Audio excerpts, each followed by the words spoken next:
महर्षि याज्ञवल्क्य का अवदान बिसरल नहीं जा सके ऐसी कहना चाहें संजय झा का। याज्ञवल्क्य तपोभूमि का वैदिक और पौराणिक गौरव वापस आया। ये सब गप सुदूर कर्नाटक का रायपुर जिला साहौल याज्ञवल्क्य संस्थान उत्थान समिति के संरक्षक ऋषि कंद सत्यनारायण मजूमदार के नेतृत्व में भेटल ज्ञापन के पश्चात राज्यसभा का सांसद सह संस्कृति पर्यटन परिवहन का स्थायी समिति के चेयरमैन संजय झा कहलन।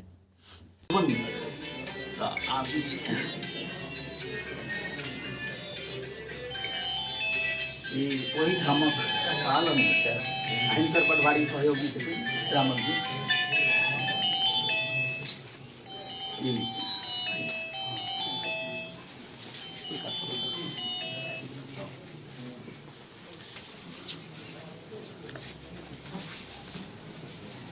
Satyanarayan Majumdar कन्नड़ी Majumdar Bengali Majumdar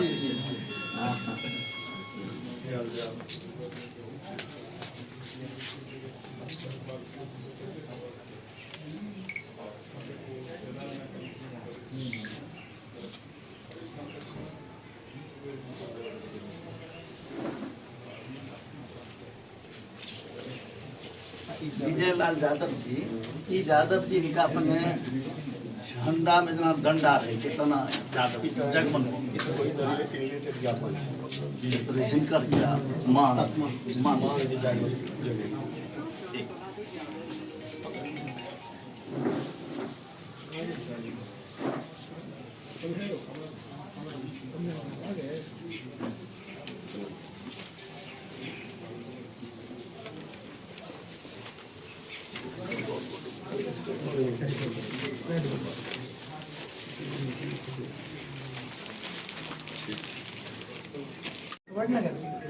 I have reviewed this 2 days back at a parliamentary committee. What is happening in Vadnagar? The committee with the Secretary Culture and Safety. Now it has announced 16.17 crores, and after that I found that Jagan in the place of Yagyal Kumarshi, where he has written Satapatha Ramana Shukla is able to Yagyal Kumarshi and Smriti all the then I have came here. Within the span of 15 years, we have constructed our temple and installed the statue of Yagyal Kumarshi.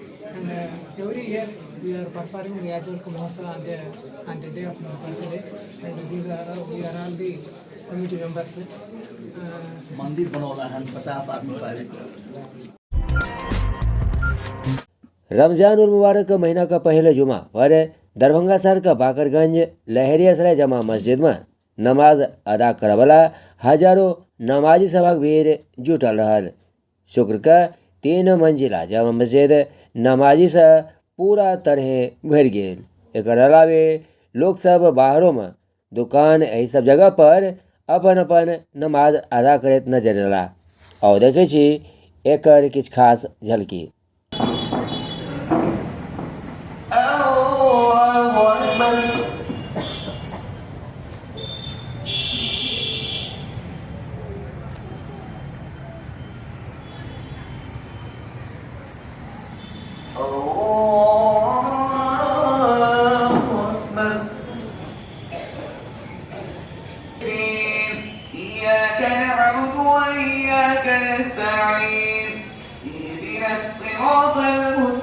पहला जुमा है रमज़ान मुबारक का, क्या कुछ कहेंगे?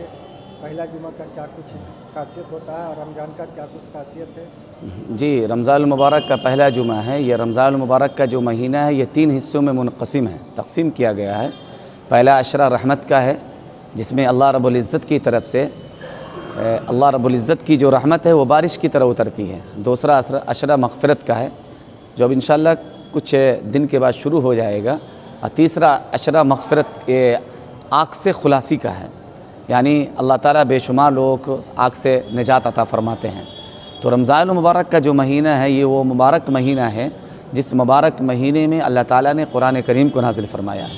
तो कुरान करीम को रमज़ान मुबारक से एक ख़ास निस्बत हासिल है, इसलिए तमाम लोगों को चाहिए कि रमज़ान मुबारक में न सिर्फ़ तिलावत कुरान करें बल्कि तिलावत कुरान करीम के साथ साथ कुरान करीम का तर्जमा, उसकी तफसीर पर भी गौर व फ़िक्र करें।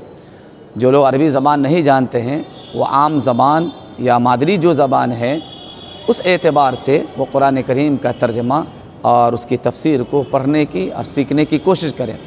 तो तफ़हीम कुरान का बेहतर तरीक़ा ये है कि उलमाए किराम की रहनुमाई हासिल करें, क्योंकि उलमाए किराम तफ़हीम कुरान को सही तरीक़े से उन्हें समझाएंगे, उन्हें बतलाएंगे, फिर जाकर वो उस पर अमल करेंगे। और नबी पाक सल्लल्लाहु अलैहि वसल्लम फरमाया है ये महीना वो है जिस महीने में दुआ मकबूल होती है, दुआ को अल्लाह ताला कबूल फरमाता है।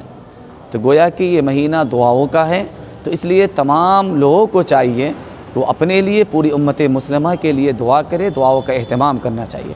नबी पाक सल्लल्लाहु अलैहि वसल्लम ने फरमाया कि रमज़ान मुबारक का जो महीना है ये हमें सब्र व तहम्मुल और इसी तरह उख़ुव्वत व हमदर्दी और ईसार गमखारी का ये दर्स देता है।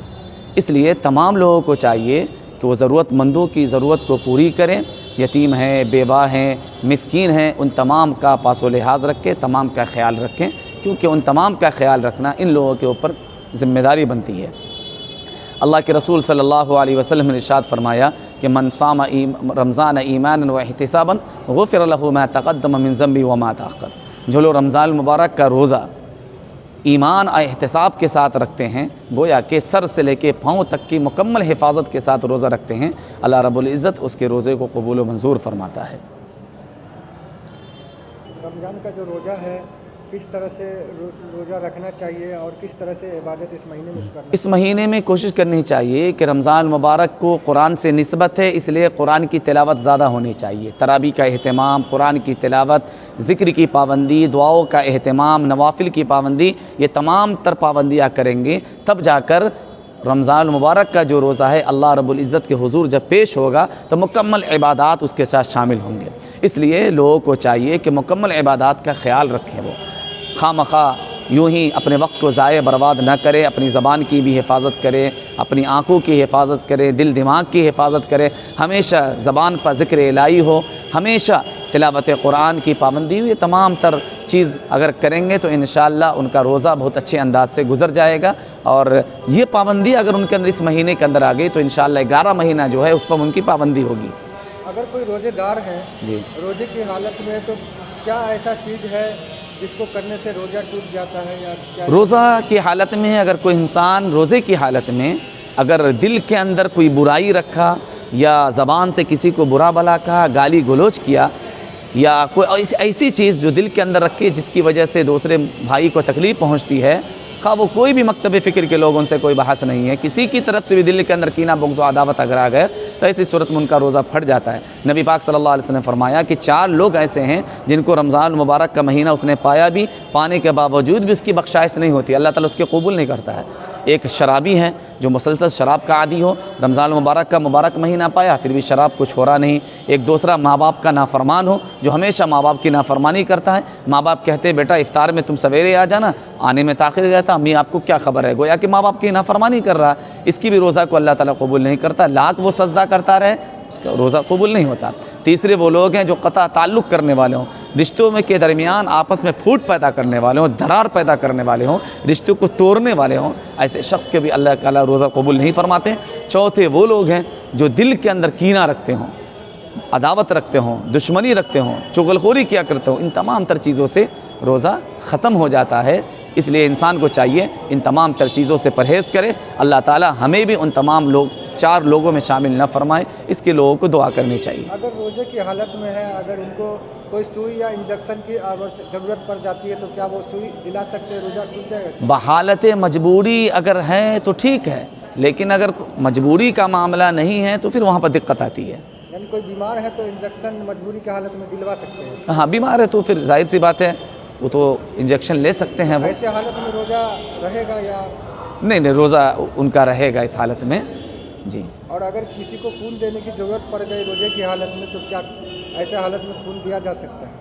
रोज़े की हालत में कोई बेचारा तड़प रहा है, क्योंकि जान की कीमत माल से ज़्यादा कीमत जान की है, जान की जो कीमत है माल से ज़्यादा है, उसकी अहमियत है।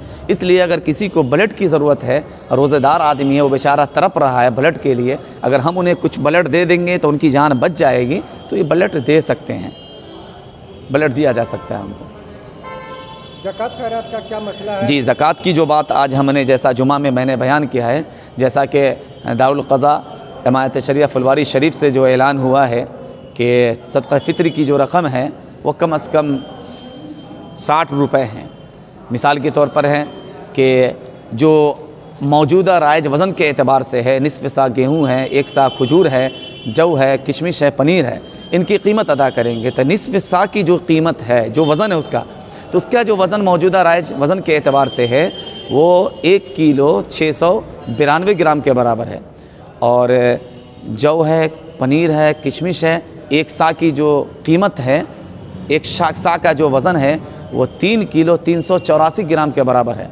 इस एतबार से अगर देखा जाए तो जो साहिब निसाब है, जो मुसलमान को अल्लाह ताला ने मालो दौलत से नवाजा है, साहिब निसाब। कामेश्वर सिंह दरभंगा संस्कृत विश्वविद्यालय के कुलपति प्रोफेसर लक्ष्मी निवास पांडे कहलनि जे आजुक नव पीढ़ी देशक भविष्य छथि, हुनके पर उत्तरदायित्व के बोझ आबयवला छनि। एहनमे विकसित भारत युवा संसद कार्यक्रम हुनका लेल बेहतर मंच साबित हेतनि। ओ एहि माध्यम से अपन वक्तव्य कला कौशल और प्रतिभा के उजागर कऽ ऐतिहासिक मौका पाबि सकैत छथि।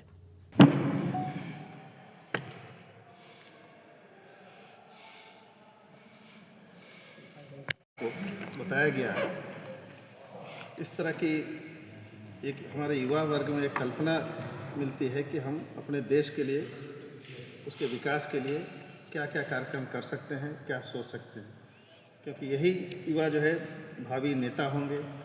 तो अपने जागरूक होते हैं और देखते हैं कि हमारे नेता लोग किस तरह से बात कर रहे हैं, किस तरह से अपनी बातों को रखते हैं। कहीं कहीं उनको महसूस होता होगा कि हम रहते तो शायद इसको और अच्छे तरह से प्रस्तुत करते। तो विभिन्न रोल्स में वो, कोई उसमें प्रधानमंत्री के रूप में हो सकता है, कोई विपक्ष नेता के रूप में हो सकता है, कोई किसी मंत्री का रूप लेकर जो है किस तरह से वो किसी समस्या को देख रहा है, किसी सुझाव कैसे दे रहा है, कैसे देश को विकास की बात कर रहा है, ये कल्पनाएँ आएंगी।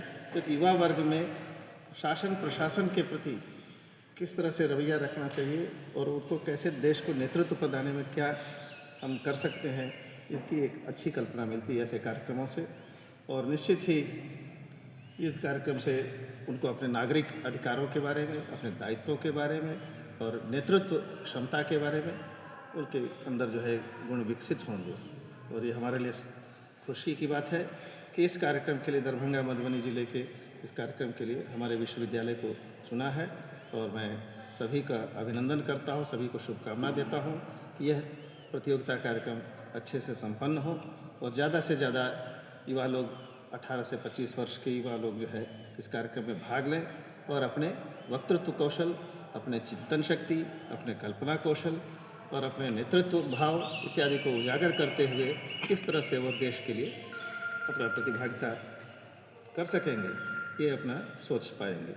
और विकसित भारत जैसे कहा जाता है कि 2047 में जाना, वैसे तो हमारा भारत हम लोग प्राचीन काल से ही जानते हैं, रामायण काल से ही हमारा भारत बहुत ही विकसित रहा है।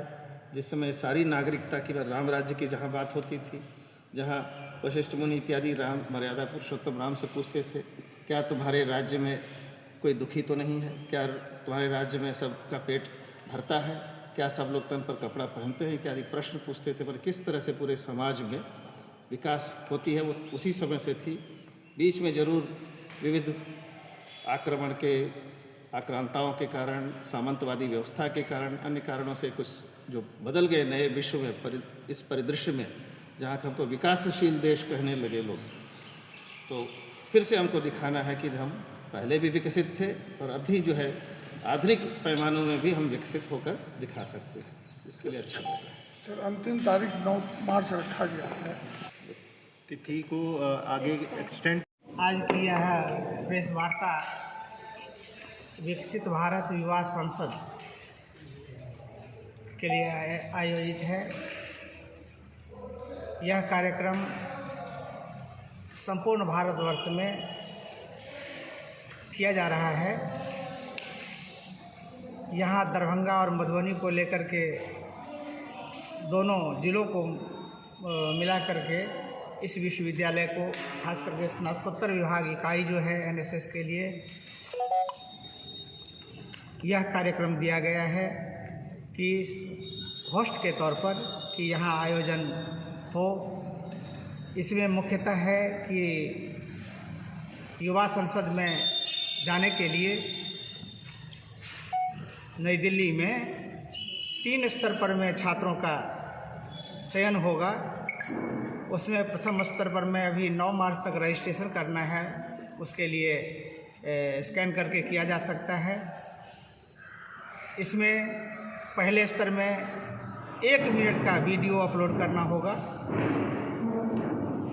जितने भी वीडियो आएंगे उसकी समीक्षा के बाद फिर उसमें से राज्य स्तर पर में 10 लोगों का चयन होगा और उसके बाद 3 ऐसे लोग चयनित होंगे राज्य स्तर से जिनका केंद्र में पार्लियामेंट हाउस में बोलने का अवसर मिलेगा। इसमें मूल बात यह है कि 18 से 25 वर्ष के आयु वर्ग के जो हमारे देश के भविष्य हैं, उनके अपने मन की बात, उनमें से जो अच्छी बातें होंगी उसका चयन, उसके जूरी वगैरह हैं हर स्तर में जो निर्णय लेंगे। तो इस कार्यक्रम का आयोजन के लिए इस विश्वविद्यालय को और स्नातकोत्तर विभाग इकाई को यह दायित्व मिला है। हम इस दायित्व को निर्वहन करने के लिए एकदम सन्नद्ध हैं। हमारे ये नोडल पदाधिकारी राज्य स्तर पर मनीष कुमार जी हैं। इनको ही वित्तीय सहायता और इसमें जो तकनीकी बातें हैं उनके लिए अतिरिक्त किया गया है। मनीष कुमार जी इस संबंध में और नई बातें कहेंगे।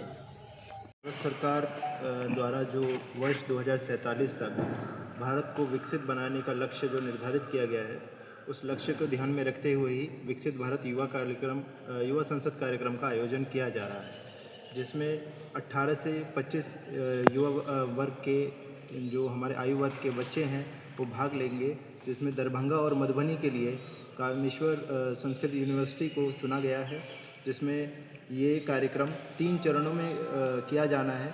जिसमें पहला चरण जो है जिसमें बच्चे पंजीकरण करते समय 1 मिनट का वीडियो डालेंगे कि विकसित भारत से वह क्या समझते हैं, उनका क्या दृष्टिकोण है। उस वीडियो का फिर स्क्रीनिंग होगा, उसका मूल्यांकन होगा। उसमें जो चयनित सर्वश्रेष्ठ 150 वीडियोज़ होंगे उनको हम लोग फिज़िकल मोड पे इस यूनिवर्सिटी में उनका फिज़िकल मोड में डिस्ट्रिक्ट लेवल पर कार्यक्रम होगा, जिसमें से चुने 10 बेस्ट जो वक्ता होंगे उनको स्टेट लेवल पर भेजा जाएगा। और स्टेट लेवल पर सभी बिहार के जो हर नोडल केंद्र से 10-10 युवा होंगे उनके बीच प्रतियोगिता होगी और सर्वश्रेष्ठ 3 वक्ताओं को ही संसद जाने का मौका मिलेगा, जो राष्ट्रीय स्तर पे इसका कार्यक्रम का होगा। तो इसमें जो पंजीयन की जो तिथि है वो अंतिम तिथि 9 मार्च है। 9 मार्च तक दरभंगा से मधुबनी से जितने भी रजिस्ट्रेशन होंगे उसके बाद इसकी स्क्रीनिंग की जा सकेगी। नाम बताइए ना। Manish Kumar, district youth officer NYK Darbhanga. Festival का समय है, कॉलेज में बच्चे आने कम हो गए हैं, तो इसी को ध्यान में रखते हुए ज़्यादा से ज़्यादा रजिस्ट्रेशन हो सके इस स्थिति को आगे विस्तार किया जा सकता है। तो अभी हमारे पास समय है कि हम लोग ज़्यादा से ज़्यादा पंजीयन करा सकेंगे। 16 तारीख तक अंतिम समय है। क्या कोई तारीख तय है कि कब यह कार्यक्रम कब संसद भवन में होगा? इस तरह कोई डेट फाइनल है क्या? इसे 31 मार्च से पूर्व ही इसे संसद राष्ट्रीय भवन पर स्तर पे किया जाएगा। 31 मार्च से पूर्व जो समय सीमा जो हम लोग टाइमलाइन मिली है गाइडलाइन में, वो 31 मार्च से पूर्व ही नेशनल लेवल पे होगा। फिजिकली यहाँ पर कब होगा? फिजिकली अभी हम लोगों की टेंटेटिव डेट 20 और 21 मार्च है और 20-21 को हम लोग दरभंगा और मधुबनी जिला का फिजिकल मोड में डिस्ट्रिक्ट लेवल प्रोग्राम करेंगे। स्टेट लेवल पर? स्टेट लेवल पे उसके अगले सप्ताह में स्टेट लेवल होगा और उससे अगले सप्ताह में राष्ट्रीय स्तर पे। पूरे बिहार में कितनी यूनिवर्सिटी को इस तरह का मिला? पूरे बिहार में 19 यूनिवर्सिटीज़ को आइडेंटिफाई किया गया है। हर यूनिवर्सिटी में 2 जिले शामिल हैं। टोटल ये प्रोग्राम पूरे बिहार में नहीं पूरे देश भर में हो रहा है। तो हर राज्य से बच्चे इसमें चयनित होंगे और फिर राष्ट्रीय स्तर पे इसका कार्यक्रम होगा।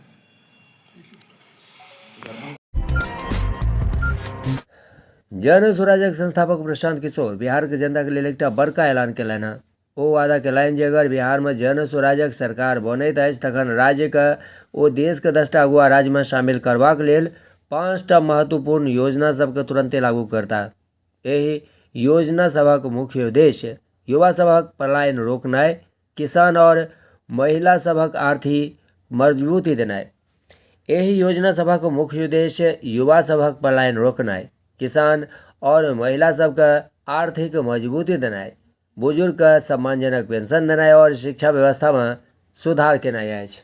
बदहाली वाला छठ है तो दिसंबर महीना से नवंबर में बनेगा जन सुराज की सरकार बनेगी तो दिसंबर महीना से जिसका उम्र हो गया 60 बरिस, कितना आदमी का उम्र है 60 बरिस से ज्यादा, जरा हाथ उठाइए तो देखे।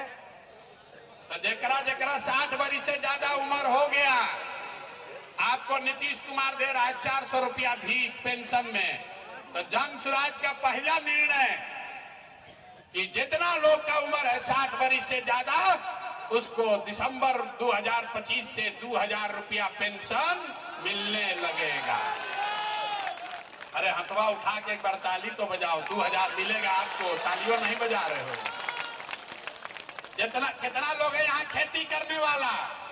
कौन कौन लोग है खेती करने वाला? जरा हाथ उठाइए। बहुत लोग, सब खेती करने वाला। तो जिस खेती करने वालों के लिए जन सुराज ने क्या कहा कि मनरेगा को खेती से जोड़ दिया जाएगा। अगर आप खेती करते हैं तो मजदूर आपका मुफ्त में मनरेगा से मिलेगा, जो मन है वो खेती आप कीजिए। ये जन सुराज का वादा है। तो छठ के बाद खुशहाली आएगा कि नहीं आएगा? 2000 रुपया मिलने लगेगा तो 60 साल के आदमी, 60 साल से ऊपर के उम्र के आदमी के लिए जीवन में खुशहाली आएगा कि नहीं आएगा? और जो खेती करने वाला है उसको मजदूर मनरेगा से मिलने लगेगा तो उसका जीवन खुशहाल होगा कि नहीं होगा? तो एक और बात सुन लीजिए, यहाँ बहुत महिला लोग बैठा है। आप लोग को तो रोजगार चाहिए ना, महिला लोग को कुछ कमाने का उपाय चाहिए ना भाई।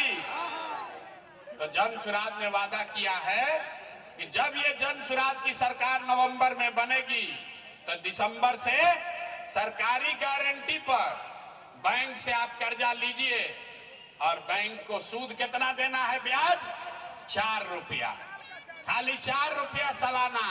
अभी नीतीश कुमार चला रहा है जीविका, इसमें आपसे ले रहा है 30 रुपया सालाना ब्याज, और हम लोग कह रहे हैं खाली 4 रुपया ब्याज पर सरकारी गारंटी पर रुपया लीजिए और अपने अपने घर में रोजी रोजगार शुरू कीजिए। खुशहाली आएगा कि नहीं आएगा?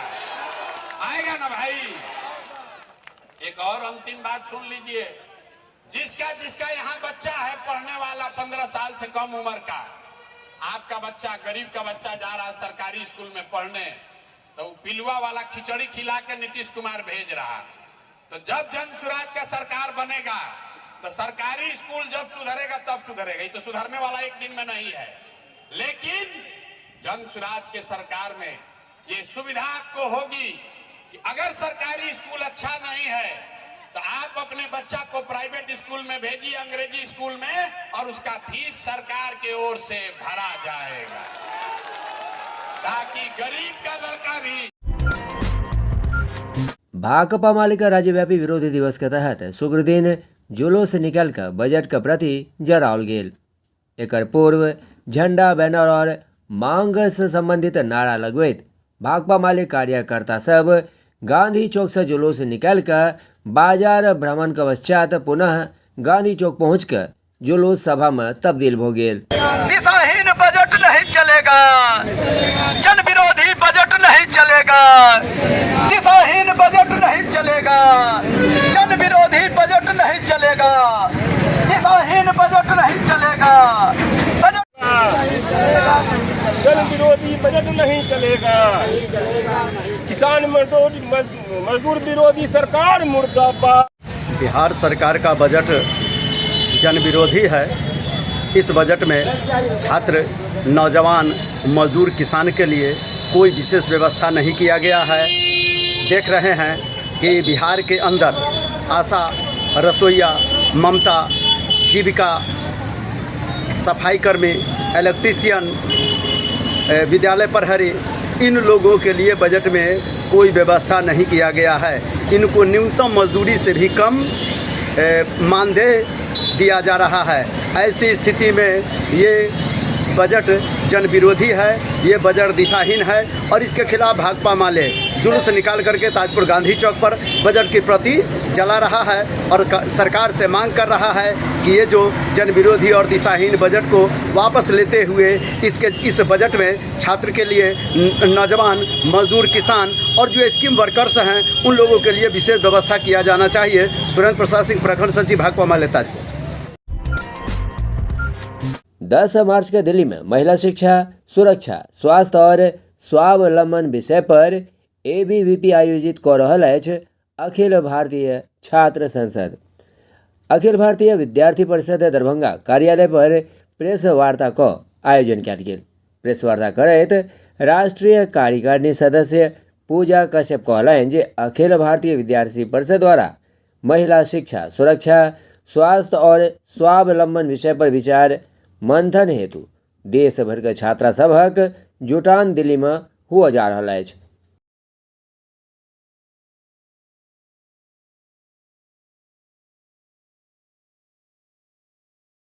आज अखिल भारतीय विद्यार्थी परिषद दरभंगा में सेटोरा कार्यालय पर प्रेस वार्ता इसलिए आयोजित किया जा रहा है कि अखिल भारतीय विद्यार्थी परिषद द्वारा 10 मार्च को दिल्ली में छात्रा संसद का आयोजन होने जा रहा है, जिसका उद्देश्य है कि आए दिन जैसे केंद्र सरकार भी कहती है कि महिला को हर जगह 33% आरक्षण है, चाहे वो विधायिका हो, चाहे वो नौकरी की बात हो। लेकिन हम लोग देखते हैं कि चाहे वो बलात्कार का समस्या हो या फिर महिलाओं को दबाने का समस्या हो, डेली ऐसा हमारे पास न्यूज आते रहता है। तो छात्रा संसद का इसलिए आयोजन किया जा रहा है ताकि हम महिलाओं को शिक्षा के क्षेत्र में हो या फिर स्वास्थ्य के क्षेत्र में हो या फिर उनका स्वावलंबन कैसे हो, तो हम उनको कहाँ देखते हैं। मुझे लगता है कि ये छात्रा संसद का आयोजन जो होगा उसमें कई ऐसे प्रस्ताव भी पारित किए जाएंगे और हमारा जो छात्राओं को लेकर विद्यार्थी परिषद का हमेशा से रहा है, चाहे वो किसी भी फील्ड में हो और रचनात्मक फील्ड में हो, हमेशा से विद्यार्थी परिषद काम करते हुए आ रही है। तो उसके लिए जो ये आयोजन होगा ये बहुत ही कारगर साबित होगा और ये छात्राओं और महिलाओं के लिए विशेषकर ये कार्यक्रम किया जा रहा है। यहाँ से भी, दरभंगा से भी कोई छात्रा? जी, पूरे बिहार से 6 छात्राएं यहाँ से शामिल होंगी उस छात्रा संसद में। दरभंगा से मैं स्वयं वहाँ जा रही हूँ। क्या बात रखेंगी, क्या मुद्दा होगा?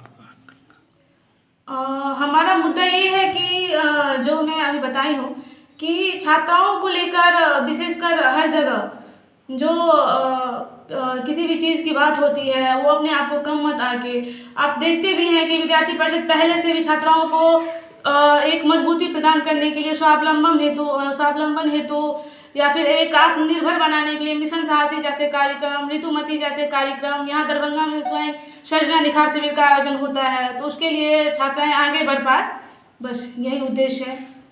नाम बता दीजिए अपना। पूजा कश्यप, राष्ट्रीय कार्यकारिणी परिषद सदस्य, अखिल भारतीय विद्यार्थी परिषद। बिहार बजट के खिलाफ भाकपा माले का प्रतिवाद मार्च और बजट के प्रति दहन और देखे कि अच्छी पूरा मामला नहीं हो रही है। ये जो सारे सवाल हैं, इन सारे सवालों को लेकर के आपकी बजट पे कहीं कोई चर्चा नहीं है। बिहार के किसानों को MSP कानून के तहत फसल खरीद की गारंटी हो, कम कीमत पर यूरिया मिले, कम कीमत पर लोगों को DAP मिले, उनके फसल की गारंटी हो खरीद की, इसको लेकर के आपके बजट पे कहीं चिंता नहीं है।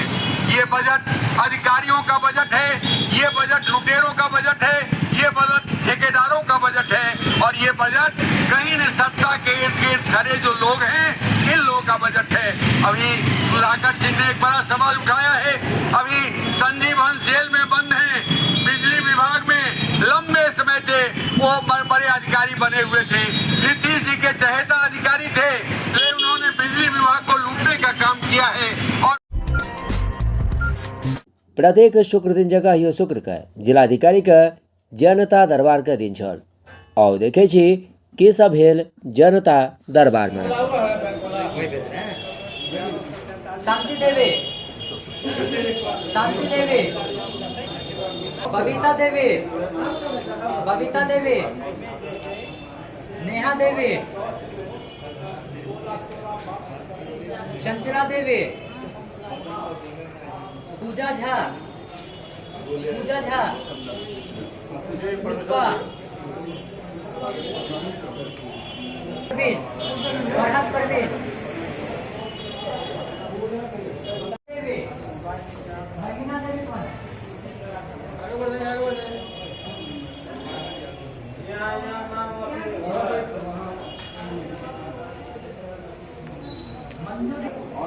मंजू देवी, कपूरलती देवी,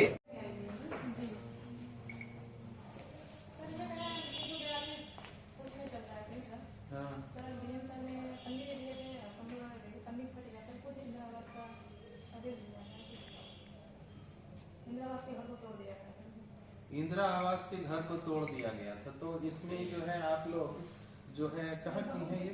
गनपुर तरौनी, तो सदर का होगा ना? सदर ही है ना? सदर ही होगा ना? क्यों तोड़ा गया? तो पड़ोसी ने तो FIR वगैरह हुआ था, तो फिर तो नहीं ठीक है, बट ये जाकर के वहाँ तो कोर्ट में चल रहा है, तो फिर हम लोग यहाँ से कुछ नहीं कर पाएंगे मैडम। इसमें तो बेसिकली आपको कोर्ट में ही आपको देखना पड़ेगा। नहीं तो वो आप लिखी है 342, इसमें हम लोग कुछ नहीं कर सकते हैं। आप राशि क्या चीज जनता दरबार में किया 2 साल शौचालय बनने हो गया, मेरा शौचालय को पैसा नहीं जा रहा है। बहुत गरीब लोग है, मेरा पति बीमार है, दवा इलाज करने को पैसा नहीं है यार, जल्दी मेरा पैसा। शौचालय का पैसा नहीं दिया? नहीं दिया। तो अभी तक शौचालय आप नहीं बना सके या बनाए? बनाए हैं। कहाँ से बना? कौन सा पैसा से? कर्जा उठा कर। कर्जा उठा के बना? हाँ। तो पहले पैसा मिला नहीं, कर्जा उठा के बना दिए शौचालय? हाँ, कर्जा उठा के दिक्कत पैसा था। जब आता तब बनाते ना? नहीं, दिक्कत था कर कुटुम को, इसीलिए बना लिया कर्जा उठा करके। तो क्या कहा जा रहा है? जा रहे हैं वहाँ शौचालय वाले विभाग के लिए, क्या कहा जा रहा है? वो तो कहता है कि मिलेगा मिलेगा, वहाँ से सरकार देगा तभी तो हम लोग दिएंगे। कब से दौड़ रहे हैं? अभी 2 साल से हुआ तो 1 साल से दौड़ रहे हैं। नहीं मिला। आवेदन दिए थे? हाँ। कहाँ घर हुआ आपका? खोजकीपुर सदर प्रखंड। क्या नाम हुआ आपका? दुखनी देवी। हाँ, कर्जा वाला तंग करा है, बहुत ब्याज बढ़ गया। कर्जा उठा करके शौचालय बनाया, बहुत दिक्कत हो रहा है। मेरा कर्जा को पैसा को 5 रुपये ब्याज दिया है, कर्जा वाला बहुत तंग कर रहा है। मेरा शौचालय को पैसा जल्दी पेमेंट होना चाहिए। जी सर, ब्याज बढ़ रहा है। चलिए। हाँ, पैसा देने की थाना। नाम क्या हुआ? दुखनी देवी। पति का नाम? जयप्रकाश मंडल। लड़का जो है जो सर एक्सपायर कर गए बाढ़ में डूबने से। हाँ, क्या दिक्कत हुआ इनका? बाढ़ में डूबने से लड़का को मृत्यु हो गया। अच्छा। कागज सारा चीज का लेकर को जो है जो वहाँ पर जो है मधुबनी जिला में सर घटना घटा। अच्छा। वहाँ पर दिया गया, वहाँ देने के बाद जो है सर वहाँ से जो है DM साहब जो है कागज सारा भेज दिए दरभंगा जिला। अच्छा। वहाँ बोले हैं वहाँ से आपको सारा काम है। तो दरभंगा बॉर्डर पे हुआ था उनका? नहीं सर, मधुबनी जिला डिस्ट्रिक्ट। तो फिर दरभंगा में कैसे आ गए आप लोग? दरभंगा वहाँ से दूसरा जिला का पेमेंट नहीं होता। अच्छा। आपका दरभंगा जिला है, घर से दरभंगा जिला से। कब हुआ था ये घटना? ये आपसे जो है 10-6 महीना हो गया। अच्छा। डेट हुई है 3/10/2024 में घटना था। कहाँ हुआ था? क्या कुछ हुआ था? ये दर्जिया में हुआ था, दर्जिया गाँव। क्या कुछ घटना हुआ था? बाढ़ में डूबने से मृत्यु हो गया। अच्छा। क्या नाम है जो जिनका मृत्यु हुआ? विजय कुमार देव। कितने वर्ष के रहे होंगे? 45 वर्ष। अच्छा। उनके पिता का नाम? हरीलाल देव। अच्छा, यही है पिता इनके? माता जी। अच्छा। तो क्या चाहते हैं आप लोग, क्या चाहते हैं? सर अभी तक कोई सुविधा नहीं मिला। बेसहारा है सर, कोई कमाने वाला नहीं है। जो लड़का कमाने वाला है वो मर गया सर, इसको कोई देखने वाला नहीं है, खाने पीने के लिए नहीं है सर। जी सर, इसको कुछ नहीं, अभी तक कोई सुविधा नहीं। 6 महीना हो गया, अभी तक कोई सुविधा नहीं है। तो आप यहाँ आए हैं, क्या चाह रहे हैं? यहाँ पर जो है जो हमको पदाधिकारी उनका जो है जानकारी दे, काम दे। यहाँ पर कागज आया है, तो पेमेंट न्याय चाहिए। न्याय चाहिए सर। आप कौन है इनके? सुविधा हम नाती लगेंगे सर। अच्छा। क्या नाम हुआ आपका? मुकेश लाल। अब सब ठीक है हम हाँ अच्छा कत्ता घर मिले यहाँ के बहादी दुर्गा स्थान की नाम मिले उस्मानी विजय हाँ हाँ दादी वह पाई दोनों अवस्था